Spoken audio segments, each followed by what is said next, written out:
Hello everyone, welcome to my channel. ನಿನ್ನೆ ಕೃಷ್ಣ ಜನ್ಮಾಷ್ಟಮಿ ಆದ್ದರಿಂದ ನಾನು ನನ್ನ ಮಗಳನ್ನು ಶಾಲೆಗೆ ರಾಧೆಯನ್ನಾಗಿ ಮಾಡಿ ಕಳಿಸಿದ್ದೆ. ಬಟ್ ಆವಾಗ ನನಗೆ ಫೋಟೋ ಎಲ್ಲ ಶೂಟ್ ಮಾಡ್ಕೊಳಕ್ಕಾಗಲಿಲ್ಲ, ಅಂದರೆ ವೀಡಿಯೋಸ್ ಎಲ್ಲ ಮಾಡ್ಕೊಳಕ್ಕಾಗಲಿಲ್ಲ. ಬಿಕಾಸ್ 8:30ಗೆ ಸ್ಕೂಲ್ ವ್ಯಾನ್ ಬಂದಿದ್ದರಿಂದ ನಾನು ಹಾಗೆ ಕಳಿಸ್ಬಿಟ್ಟಿದ್ದೆ. ಈವನ್ ಒಂದು ಪಿಕ್ಕೂ ಸಹ ನಾನು ತೊಗೊಂಡಿರಲಿಲ್ಲ. ಇವತ್ತು ನನ್ನ ಮೈದನ ಮಗಳು ಬಂದಿದ್ದು, ಮಮ್ಮಿ ನನ್ನ ರಾಧೆ ಮಾಡಿ ಅಂತ ಹೇಳಿದ್ದು. ಸೊ ಹಾಗಾಗಿ ನಾನು ಅವಳನ್ನು ರಾಧೆ ಮಾಡ್ತಾಯಿದ್ದೆ. ಅವಳಿಗೆ ಹುಷಾರಿರಲಿಲ್ಲ ಅಂತ ಶಾಲೆಗೆ ಕಳಿಸಲಿಲ್ಲ. ನನ್ನ ಮಕ್ಕಳಿಬ್ರು ಸ್ಕೂಲ್ಗೆ ಹೋಗಿದ್ರು. ಅವ್ರು ಬಂದಾದಮೇಲೆ ಅವ್ರಿಗೂ ಮಾಡೋಣ ಅಂತ ಅಂದ್ಬಿಟ್ಟು ಇವಳಿಗೆ ಮಾಡ್ತಾಯಿದ್ದೆ, ರೆಡಿ ಮಾಡ್ತಾಯಿದ್ದೆ. ಸೊ ಈ ಕೃಷ್ಣ ಜನ್ಮಾಷ್ಟಮಿ ಬಂದರೆ ಮಕ್ಕಳನ್ನ ರಾಧೆ ಮತ್ತು ಕೃಷ್ಣನ ವೇಷದಲ್ಲಿ ನೋಡೋಕ್ಕೆ ಅಷ್ಟು ಚೆಂದ ಅಲ್ವಾ. ನನ್ನ ಮಗಳಂತೂ ಸುಮ್ಮನೆ ಕೂತ್ಕೊಂಡು ನೀಟಾಗಿ ರೆಡಿ ಮಾಡಿಸ್ಕೊತಾ ಇದ್ಲು. ನಾನು ಅವ್ರ ದೊಡ್ಡಮ್ಮ ಆದ್ರೂ ನನ್ನನ್ನು ಮಮ್ಮಿ ಅಂತ ತುಂಬ ಪ್ರೀತಿಯಿಂದ ಕರೀತಾಳೆ. ಬಟ್ ನನಗೂ ಅವಳಂದ್ರೇ ತುಂಬ ಇಷ್ಟ. ನೋಡಿ ಎಷ್ಟು ಚೆನ್ನಾಗಿ ಬಂದಿದೆ ಐ ಮೇಕಪ್. ಅವಳಂತೂ ಕಣ್ಣಲ್ಲೇ ಸೆಳೆದು ಬಿಡ್ತಾಳೆ. ನನ್ನ ಮಗಳ ಕಣ್ಣಂತೂ ತುಂಬಾ ಚೆನ್ನಾಗಿದೆ. ಪಾಪುಗೆ ಹೇಳಿದ್ನಲ್ಲ, ಲಾಸ್ಟ್ ಲಾಗಲ್ಲಿ ಹಾಕಿದ್ನಲ್ಲ, 4 ಮಂತ್ಸ್ ಕಂಪ್ಲೀಟ್ ಆಗಿ 5 ಮಂತ್ಸಿಗೆ ಬಿದ್ದಿತ್ತು. ಹಾಗಾಗಿ ಊರಿಗೆ ಕರ್ಕೊಂಡೋಗಿದ್ದೆ ಅಂತ. ಅಲ್ಲಿಂದ ಬಂದು ನಮ್ಮ ಚನ್ನಪಟ್ಟಣಕ್ಕೆ ನಮ್ಮ ಮನೆಗೆ ಬಂದರು. ಸ್ವಲ್ಪ ದಿನ ಇರಿಸ್ಕೊಂಡು ಕಳಿಸೋಣ ಅಂತ ಅಂದ್ಬಿಟ್ಟು ಕರ್ಕೊಂಬಂದಿದ್ದೆ. ಅದಕ್ಕೋಸ್ಕರ ನಾನು ರೆಡಿ ಮಾಡ್ತಾಯಿದ್ದೀನಿ. ನೀಟಾಗಿ ಕೂತ್ಕೊಂಡು ಹಚ್ಚಿಸ್ಕೊತಿದ್ದಾಳೆ. ನನ್ನ ಮಕ್ಕಳಂತೂ ಹಚ್ಚಿಸ್ಕೊಳ್ಳೋದೇ ಇಲ್ಲ. ಇಬ್ಬರೂ ಪರಿಣಿತ ಮತ್ತು ಡಿಂಪನ ಹಚ್ಚಿಸ್ಕೊಳ್ಳಲ್ಲ. ಇವಳು ನೀಟಾಗಿ ಮಾಡಿಸ್ಕೊತಾಳೆ. ಕಣ್ಣಿಗೆ ಕಾಜಲ್ ಹಾಕಿದ್ರಂತೂ ಅದನ್ನು 50 ಸಲ ಒರೆಸ್ಬೇಕು. ಕಣ್ಣು ಪಿಳಿ ಮಾಡಿಬಿಡ್ತಾರೆ. ಇವಳು ನೀಟಾಗಿ ಹಚ್ಚಿಸ್ಕೊಂಡಿದ್ದೆ. ನೋಡಿ ಎಷ್ಟು ಮುದ್ದಾಗಿ ಕಾಣಿಸ್ತಾ ಇದ್ದಾಳೆ. ನನ್ನ ದೃಷ್ಟಿನೇ ತಾಗುತ್ತೆ. ಹಾಗೆ ಅವ್ರಿಗೆ ಹಾಕುವಂತಹ ಜ್ಯುವೆಲ್ರಿ ಸೆಟ್ಸು, ಜಡೆ ಬಿಲ್ಲೆ, ಅದನ್ನೆಲ್ಲ ಒಂದು ಪಿಕ್ಕನ್ನು ತಗೊಂಡೆ. ಇದನ್ನೆಲ್ಲ ತುಂಬ ವರ್ಷಗಳ ಹಿಂದೆ ಇಟ್ಕೊಂಡಿರೋ ಅಂಥದ್ದು. ಅಂದರೆ ನನ್ನ ಮೈದನ ಹೆಂಡತಿ ರೆಡಿ ಮಾಡಿ ಕೃಷ್ಣನಿಗೆ ವೇಷ ಹಾಕಬೇಕು ಅಂತಂದ್ಬಿಟ್ಟು ಅವನಿಗೆ ಬಾಗಿಲಿ ನಿಪ್ಪಲನ್ನು ಕೊಟ್ಟು ಚೀಪೋದಕ್ಕೆ ರೆಡಿ ಮಾಡ್ತಾ ಇಟ್ಕೊಳ್ಳೋ.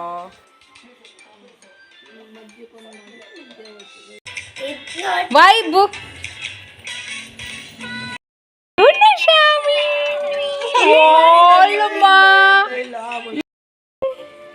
ಅಲ್ಲಿದ್ದೇನೆ ಬಂಗಾರು.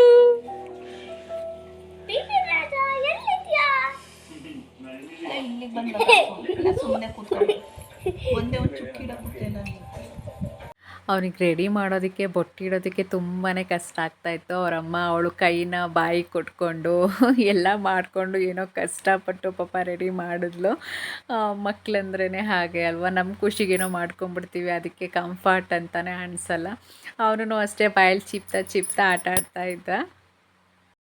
ಶಾಕು ಇದೆ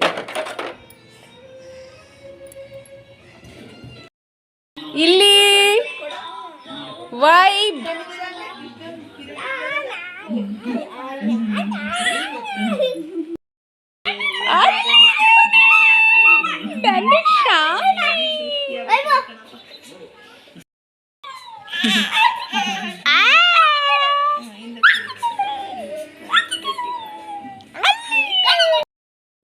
ಇಲ್ಲೋಡ ನೀನು ತೋರ್ಸೋ. ವಾವ್, ನೀವೇನು ನೋಡ್ತಾ ಇದ್ದೀರಾ, ಅವರು ನನ್ನ ಮೈದನ ಮತ್ತು ನನ್ನ ಮೈದನ ಹೆಂಡತಿ.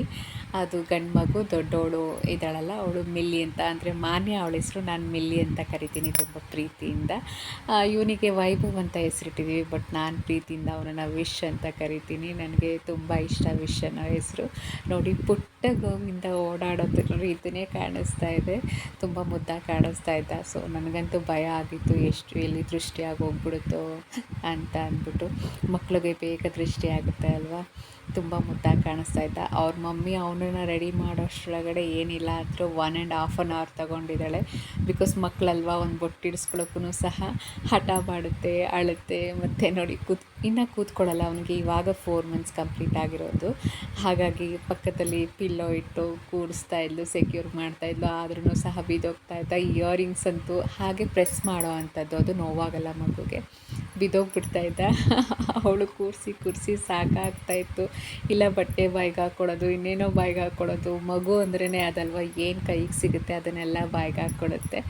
ಸೊ ಮಕ್ಕಳನ್ನ ಶ್ರೀಕೃಷ್ಣನ್ ಮಾಡೋ ಅಷ್ಟರೊಳಗಡೆಗೆ ನಮ್ಮನ್ನು ಗೋಕುಲಕ್ಕೆ ಕರ್ಕೊಂಡು ಹೋಗ್ಬಿಟ್ಟಿರ್ತಾರೆ, ಬೃಂದಾವನನೇ ಸುತ್ತಾಡಿಸ್ಬಿಟ್ಟಿರ್ತಾರೆ. ಅಷ್ಟು ಮಕ್ಕಳಿಗೆ ಪೇಷನ್ಸ್ ಬೇಕಾಗುತ್ತೆ ರೆಡಿ ಮಾಡೋದಕ್ಕೆ. ಆದರೂ ಕಣ್ಣಿಗಂತೂ ಹಬ್ಬ ಮಕ್ಕಳನ್ನ ನೋಡೋದಕ್ಕೆ. ನೋಡಿ ನಾನು ರೆಡಿ ಮಾಡಿದ್ದಂಥ ನನ್ನ ಮೈದನ ಮಗಳು ರಾಧೆ ಹೀಗೆ ಕಾಣಿಸ್ತಾ ಇದ್ದಾಳೆ. ಫೈನಲ್ ಔಟ್ಪುಟ್ ಈ ಥರ ಬಂದಿದೆ. ತುಂಬ ಚೆನ್ನಾಗಿ ಕಾಣಿಸ್ತಾ ಇತ್ತು, ತುಂಬ ಮುದ್ದಾಗಿ. ಹಾಗೆ ಅವರಮ್ಮನೂ ಸಹ ಲಾಸಿನೂ ಸಹ ಮಗುನ ಎತ್ಕೊಂಡು ಒಂದೆರಡು ಫೋಟೋನ ತೆಗೆಸ್ಕೊಂಡ್ಳು ನೋಡಿ. ಅವರಿಬ್ಬರೇ, ಅವಳೇ ದೇವಕಿ, ಅವನೇ ಶ್ರೀಕೃಷ್ಣ, ಅವಳೇ ರಾಧೆ. ಎಷ್ಟು ಮುದ್ದಾಗಿ ಕಾಣಿಸ್ತಾ ಇದ್ದಾನೆ ನೋಡಿ. ಹಾಗೆ ಒಂದು ಸಾರಿಯನ್ನು ಹಾಕಿ ಮ್ಯಾಟ್ ಮೇಲೆ ಪೀಕಾಕ್ ಗರೀಸ್ ಎಲ್ಲ ಇಟ್ಟು ಫೋಟೋಶೂಟನ್ನು ಮಾಡ್ಕೊಂಡ್ವಿ ಶ್ರೀಕೃಷ್ಣ ಜನ್ಮಾಷ್ಟಮಿ ಇದ್ದಿದ್ದರಿಂದ. ಸೊ ನೀವೆಲ್ಲ ಯಾರ್ಯಾರೆಲ್ಲ ಶ್ರೀಕೃಷ್ಣನ ಮಾಡಿದ್ದೀರಾ ಅಥವಾ ರಾಧೆನೂ ಮಾಡಿದ್ದೀರಾ ಕಮೆಂಟ್ ಮಾಡಿ. ಆ ಇಯರಿಂಗ್ಸ್ ಅಂತೂ ಬಿದ್ದೇ ಹೋಗ್ತಾಯಿತ್ತು ಮಗುದು, ಎಷ್ಟು ಸಲ ಹಾಕಿದ್ರೂ ಸಹ ಹಾಗೆ ಆಗ್ತಾಯಿತ್ತು. ಸೊ ಯಾರೆಲ್ಲ ನನ್ನ ಚಾನಲ್ಗೆ ಸಬ್ಸ್ಕ್ರೈಬ್ ಆಗಿಲ್ಲ ದಯವಿಟ್ಟು ಹೋಗಿ ಸಬ್ಸ್ಕ್ರೈಬ್ ಆಗಿ, ಹಾಗೆ ಬೆಲ್ ಬಟನ್ನ ಕ್ಲಿಕ್ ಮಾಡಿ. ವಿಡಿಯೋ ಇಷ್ಟ ಆದರೆ ಲೈಕ್ ಮಾಡಿ, ಶೇರ್ ಮಾಡಿ, ಕಮೆಂಟ್ ಮಾಡಿ. ಇಷ್ಟೇ ನಾನು ಹೇಳೋದು. ಅವಳು ಒಂದೆರಡು ಪಿಕ್ಸ್ ಫೋಟೋನ ತೊಗೊತಾ ಇದ್ಲು, ಹಾಗೆ ಇನ್ಸ್ಟಾಗೆ ಹಾಕೋದಕ್ಕೆ ಅಂತ ರೀಲ್ಸ್ನ ಮಾಡ್ಕೋತಾ ಇದ್ಲು. ಬಟ್ ಇದನ್ನೆಲ್ಲ ಮಾಡೋದೆಲ್ಲ ಮಾಡಿಬಿಡ್ತೀವಿ, ಬಟ್ ಭಯ ಆಗುತ್ತೆ, ಎಲ್ಲಿ ಮಕ್ಕಳಿಗೆ ದೃಷ್ಟಿ ಆಗುತ್ತೆ ಅಂತ ಅಂದ್ಬಿಟ್ಟು. ನನ್ನ ಮಗ ಅಂತೂ ತುಂಬಾ ಮುದ್ದಾಗಿ ಕಾಣಿಸ್ತಾ ಇದ್ದ, ಪುಟ್ಟ ಶ್ರೀಕೃಷ್ಣ ಮಲಗಿದ್ದಾನೆ ಅನ್ನೋ ಥರ ನನಗೆ ಭಾಸ ಆಗ್ತಾಯಿತ್ತು. ಹಾಗೆ ನೀವು ಇಲ್ಲಿ ನೋಡ್ತಾ ಇದ್ದೀರಾ, ಇವಳು ನನ್ನ ಚಿಕ್ಕ ಮಗಳು ಡಿಂಪನ ಹೆಸರು. ನಾನು ಅವತ್ತು ಶಾಲೆಗೆ ರೆಡಿ ಮಾಡಿ ಕಳಿಸಿದ್ದೆ, ಅವತ್ತು ಪಿಕ್ ತಗೊಳ್ಳೋದಕ್ಕೆ ಆಗಿರಲಿಲ್ಲ. ಅದಕ್ಕೆ ಮತ್ತೊಮ್ಮೆ ಮನೇಲಿ ರೆಡಿ ಮಾಡಿ ನಾನು ಸ್ವಲ್ಪ ಫೋಟೋಶೂಟ್ನ ಮಾಡಿಕೊಂಡೆ. ನೆಕ್ಸ್ಟ್ ಅವ್ರ ಅಕ್ಕನೂ ಸಹ ಮಮ್ಮಿ ನನಗೂ ರೆಡಿ ಮಾಡಿ ಅಂತ ಅಂದು ಅವಳಿಗೂ ಸಹ ಈ ರೀತಿ ರೆಡಿ ಮಾಡಿದೆ. ದೊಡ್ಡವಳಂತೂ ತುಂಬಾ ಮುದ್ದಾಗಿ ಕಾಣಿಸ್ತಾ ಇದ್ದು. ಬಟ್ ಈ ಥರ ಕಾಸ್ಟ್ಯೂಮ್ ಎಲ್ಲ ಹಾಕಿ ರೆಡಿ ಮಾಡೋದಕ್ಕೆ ತುಂಬಾ ಟೈಮಿಂಗ್ ಸಿಗುತ್ತೆ.